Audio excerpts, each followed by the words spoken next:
It's fair to say that Isaac Bashevis Singer was anti-ideological altogether, but I think that it goes beyond that. I think that he thought that humanism was the worst of all the ideologies, if you can call humanism an ideology. He said so. Now this is odd, because one would think that the opposite of ideologies would be a kind of humanism, but not for him.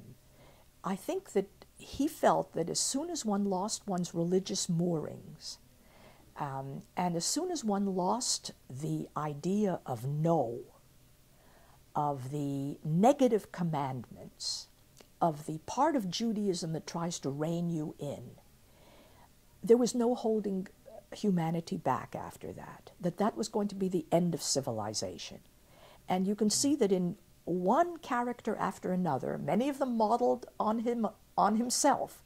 What happens is that the young man begins to experiment, and very often it's experimentation through sex, and one woman never satisfies him. He needs another woman, but two women never satisfy him.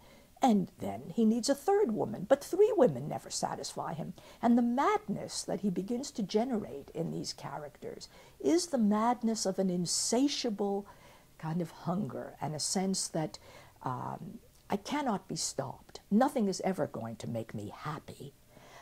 And in many of these novels, what happens at the end is that the person reaches the end of the line and then has to wall himself up again in an orthodox environment in order to get back into a civilized framework.